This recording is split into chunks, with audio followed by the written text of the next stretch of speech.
Bonjour et bienvenue dans les Chroniques du Donjon, l'émission où je parle des jeux de société auxquels j'ai joué récemment, et si j'ai fait un petit peu de peinture de figurines, je vous montre ce que j'ai fait. Alors j'ai joué à pas mal de trucs ces derniers temps, ça fait un petit moment qu'on n'a pas fait de Chronique du Donjon, donc on va commencer tout de suite parce que y a pas mal de jeux. J'ai joué à Lueur. Alors Lueur, c'est un jeu dans lequel on va recruter des créatures dans notre compagnie pour pouvoir ensuite jeter des dés, activer leurs capacités pour éventuellement avancer sur la carte, gagner des points de victoire, et celui ou celle à la fin de la partie qui a le plus de points de victoire gagne.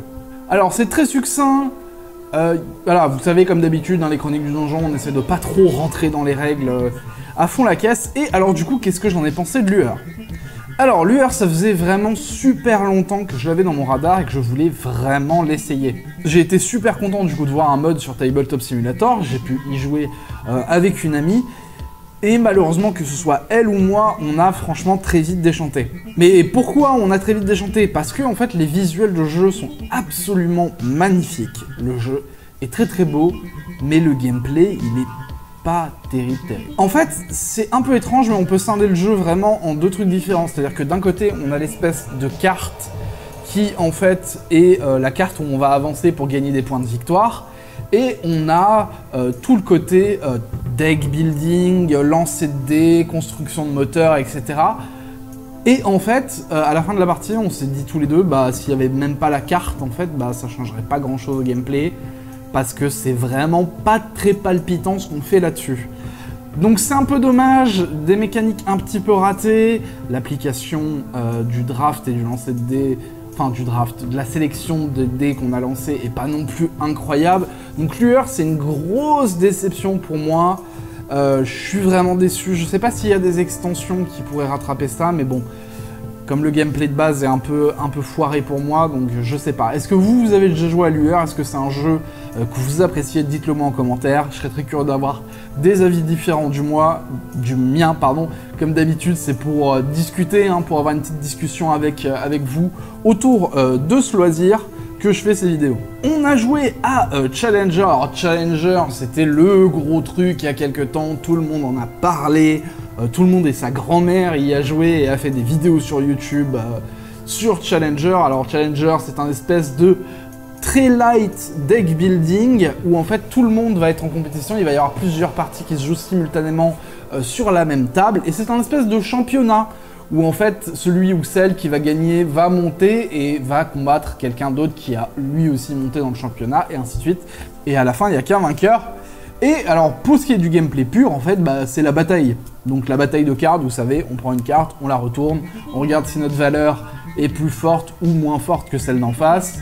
Si c'est le cas, on va gagner le petit drapeau. Le drapeau, en gros, va définir qui gagne à la fin de la manche. Et si par exemple votre adversaire n'a plus de cartes ou qu'il n'a pas réussi à vous reprendre le drapeau avant que son deck soit terminé, et ben vous avez gagné, vous gagnez des points, une nouvelle manche s'embraye, et ainsi de suite, ainsi de suite. Et Challenger, alors qu'est-ce que je peux vous dire de Challenger? Alors, je sais pas si ça va être polarisant ce que je veux dire, mais moi je trouve le jeu moche. Je le trouve vraiment pas fou en termes de design, j'aime pas le design des cartes, mais du coup la personne avec qui j'ai joué m'a donné un contre-argument à ça que je trouvais assez pertinent, c'est que vu que c'est un truc de bataille et qu'il faut repérer vite les chiffres, on va dire les valeurs de nos cartes, peut-être qu'ils ont essayé de ne pas surcharger le côté illustration, histoire de pouvoir laisser plus de place au gameplay. C'est un avis. Je le trouve assez pertinent, du coup je le cale dans le mien. Moi, bon, ça m'empêche pas au fait que je trouve le jeu moche, hein. Mais par contre, en vrai, ça va, ça se joue assez bien. Bon, par contre, on a joué qu'à 2. Donc honnêtement, je pense que j'ai raté, genre je suis passé à côté du principe principal de Challenger, qui est de jouer à beaucoup plus que 2 et d'avoir un vrai tournoi qui se met en place avec plusieurs personnes qui jouent à côté de vous au même jeu, et tout le monde rigole, tout le monde passe un bon moment. Donc je suis vraiment passé à côté de cet élément-là qui a l'air d'être l'élément principal du jeu quand même. Donc voilà, Challenger, vous avez mon avis.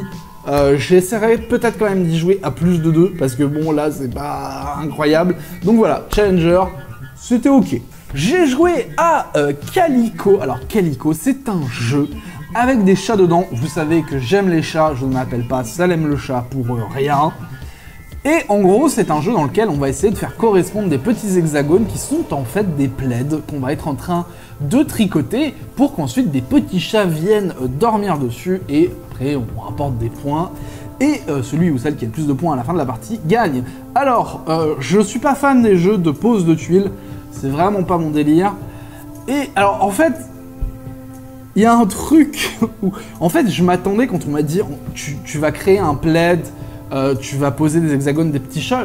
Dans ma tête, je me disais, mais attends, mais à la fin de la partie, on va avoir un truc qui va être magnifique, ça va être super beau, un beau plaid, machin, avec plein de chats, ça va être trop cool. En fait, à la fin, on se retrouve avec un plaid, il est dégueulasse. Genre, personne voudrait mettre ça, je sais pas, dans son salon, quoi. Genre, le plaid, il est immonde.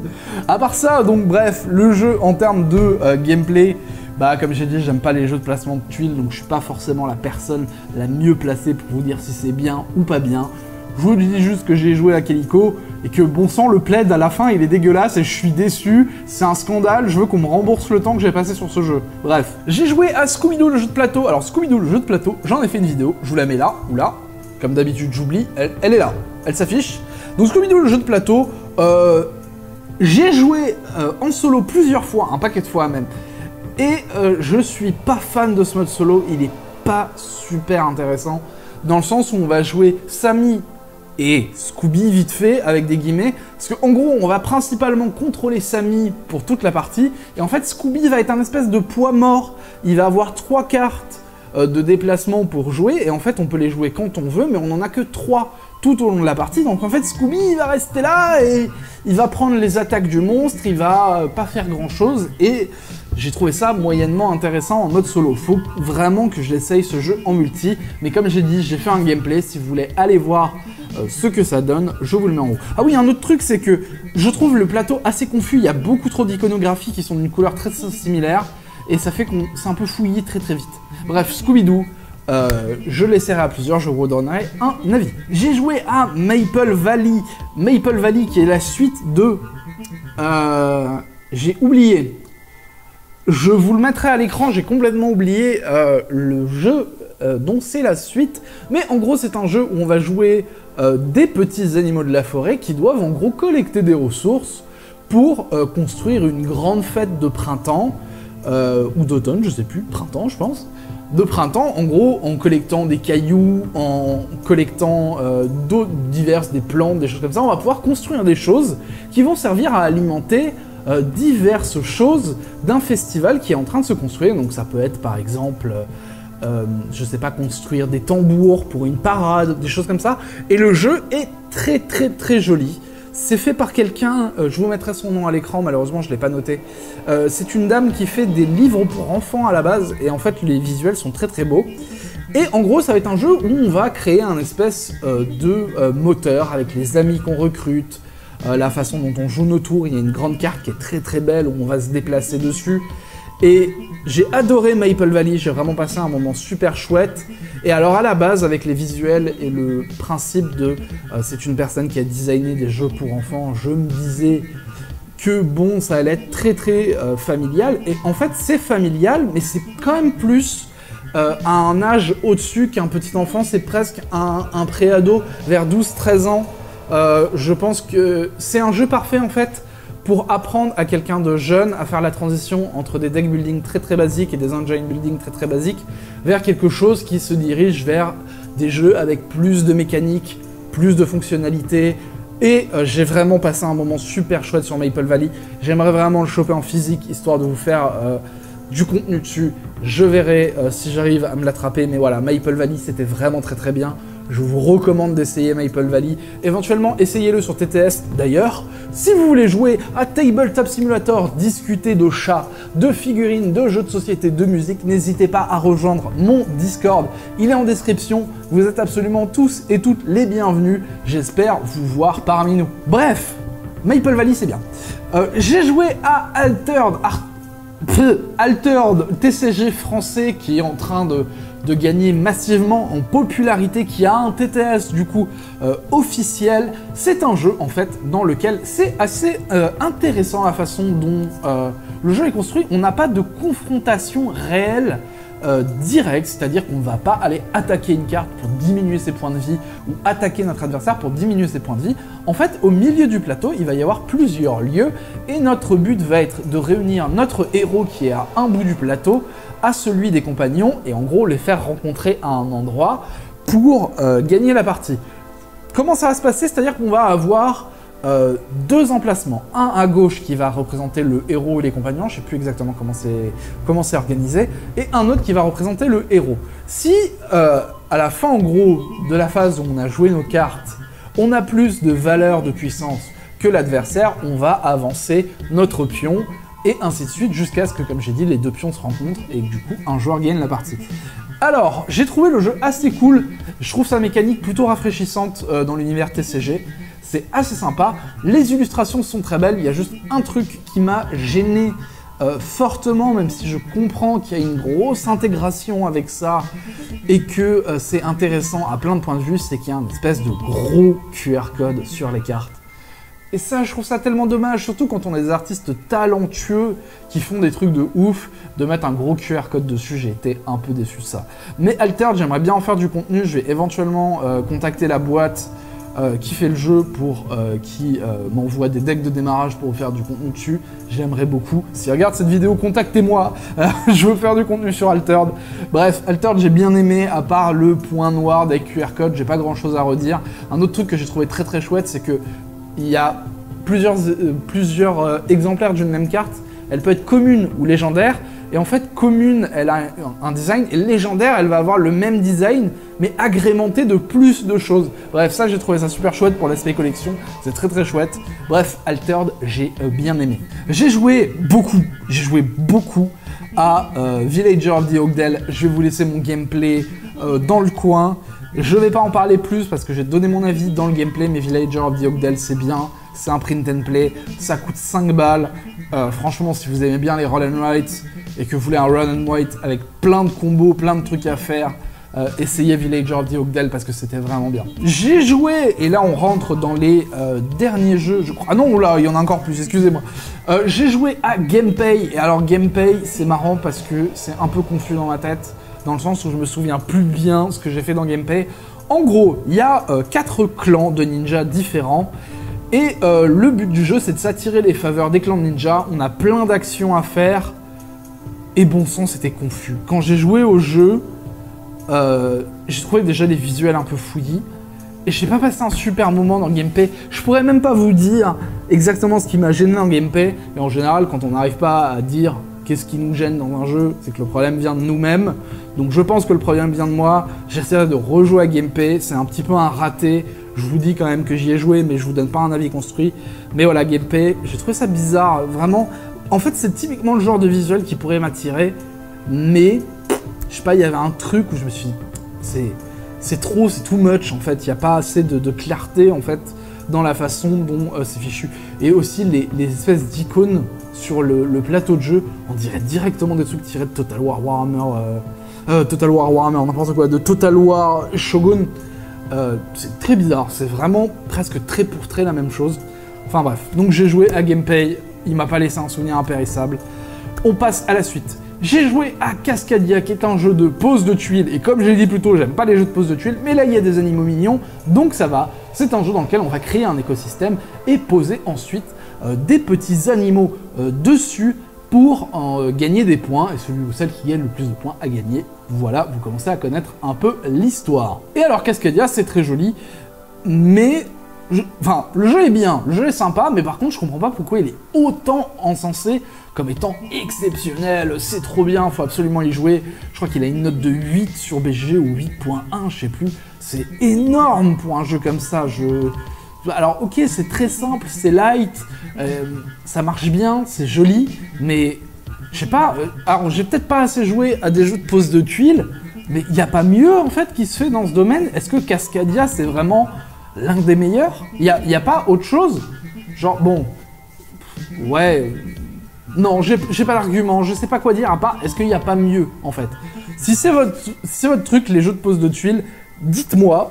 Mais pour le moment, moi j'ai pas vu ce que les autres personnes ne voient. J'ai joué à Wacky Race, les fous du volant en français, qui est un jeu de course basé sur le dessin animé culte des fous du volant. Et alors, c'est un jeu dans lequel on fait la course, on va prendre un pilote culte du dessin animé, et on va se déplacer d'endroit en endroit pour essayer de gagner la course, sauf que Satanas et Diabolo sont là pour nous mettre des bâtons dans les roues. C'est un personnage qui n'est joué par aucun joueur, qui va avancer beaucoup plus vite que les autres et poser des pièges sur la route.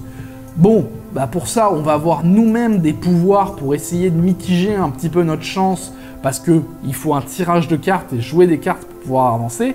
Donc comme j'ai dit, on a des pouvoirs pour éviter les pièges de Satanas et Diabolo, mais aussi essayer de booster un petit peu notre course. Et alors j'ai bien aimé, même si j'ai eu l'impression que les pouvoirs étaient un peu trop pétés. Par exemple, en fait, on a 4 pouvoirs par personnage, et on n'a pas de limite de combien de pouvoirs on peut utiliser pendant un tour.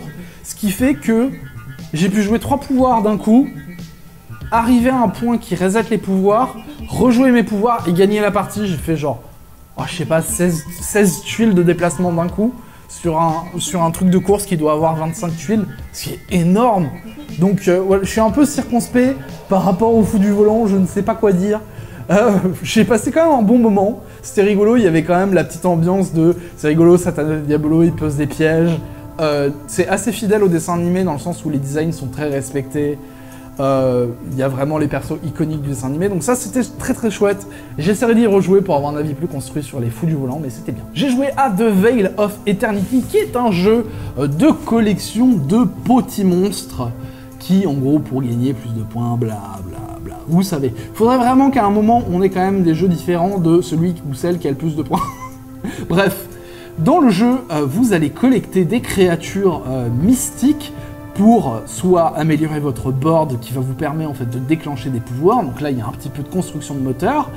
Vous pouvez sinon prendre les créatures en main, ou vous pouvez les défausser pour les vendre, pour ensuite payer le coût de field vos créatures que vous avez. Et alors qu'est-ce que j'ai pensé du jeu? Je l'ai trouvé très sympa, il est vraiment chouette. Par contre j'ai trouvé le combo ultime, j'avais Rudra et Génie, je sais plus quoi, en gros ce qui faisait que Rudra me donnait 2 points de victoire par carte que j'avais en main, et le génie faisait qu'à chaque tour, il copiait le pouvoir d'une autre carte. Donc en fait, j'ai passé mon temps à copier Rudra, et j'ai eu ce combo à peu près à la moitié de la partie.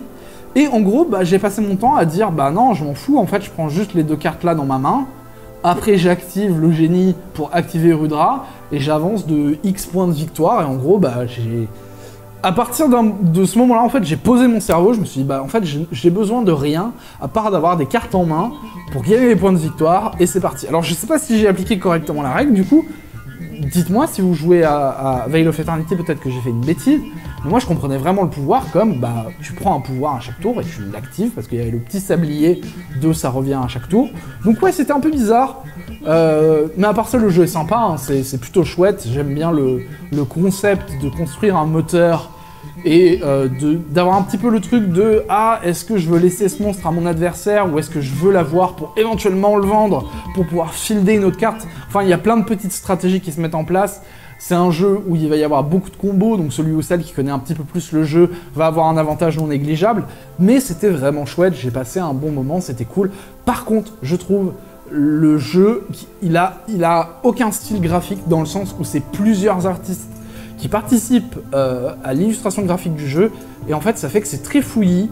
On a du style manga, on a du style cartoon type un peu français, on a du style très minimaliste, et en fait le fond des cartes ne change pas, du coup il y a certaines créatures qui flottent sur le fond, ou des choses comme ça.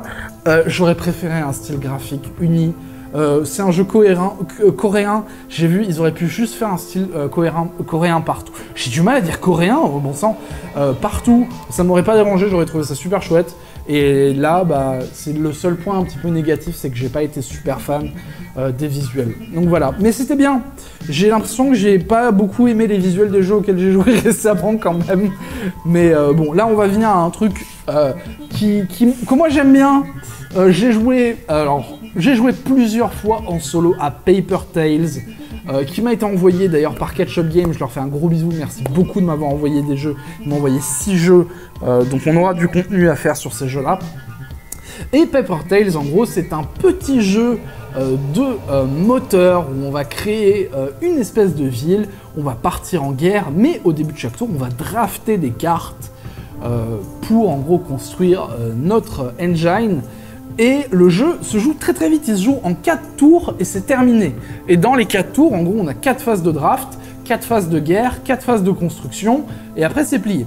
Sauf que, vous vous dites, c'est simple, il suffit de drafter la carte la plus forte, de la poser et de se relaxer. Et non, parce que les cartes vieillissent et au bout de 2 tours, la majorité des cartes disparaissent, elles sont défaussées. Donc ça, c'est une mécanique intéressante. Moi, je ne suis pas super fan des mécaniques de draft, mais là, dans le jeu, comme c'est pas la mécanique réellement principale, j'ai plutôt apprécié. J'ai joué en solo qui nous fait jouer contre le roi Lich, où en gros, là, on ne peut pas drafter contre un être humain, donc en fait, ce qui va se passer, c'est qu'on va drafter des cartes.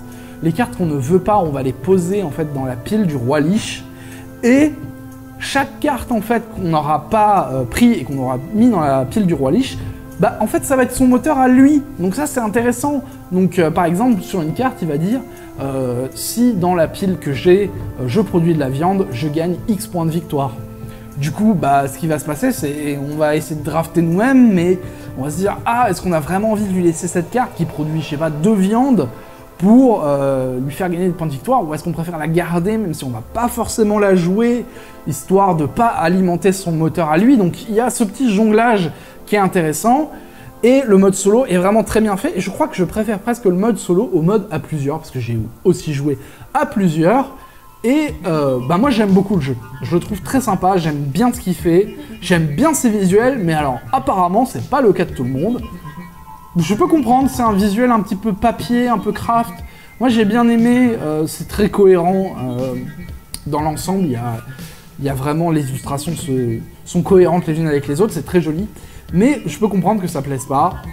C'est pas un style qui parle à tout le monde. De toute façon, le style graphique de quelque chose en général, à moins que ce soit vraiment dégueulasse, c'est quelque chose de très personnel. Mais voilà, Paper Tales, que ce soit en solo ou à plusieurs, je vous le recommande. Je vais sûrement faire un gameplay de Paper Tales, histoire de vous montrer un petit peu comment ça se joue. J'en ferai peut-être une review, on verra si ça vous intéresse. Et le dernier jeu auquel j'ai joué, c'est Les Aventuriers du Rail Londres. Bon, si vous me connaissez un petit peu, vous savez que j'aime bien me caler un petit Ticket to Ride de temps en temps, mais j'ai pas forcément envie de sortir les grosses versions, et Ticket to Ride London fait exactement ce travail-là. C'est un Ticket to Ride plus petit qui se passe à Londres. Par contre, c'est toujours aussi moche. Ticket to Ride, vraiment, que ce soit les pochettes ou les visuels, c'est dégueulasse. Mais c'est un bon jeu, donc jouer à Ticket to Ride, c'est bien. Et voilà pour ces petites chroniques du donjon. Je crois que... Je sais pas depuis combien de temps on tourne, je pense que c'est un peu long. Du coup, je vais vous remercier d'avoir regardé la vidéo. Restez dans le coin pour les prochaines. Merci beaucoup d'avoir regardé jusqu'au bout. Si vous êtes encore là, vous êtes des guerriers et des guerrières. Je vous fais un bisou, prenez soin de vous, à une prochaine. Ciao.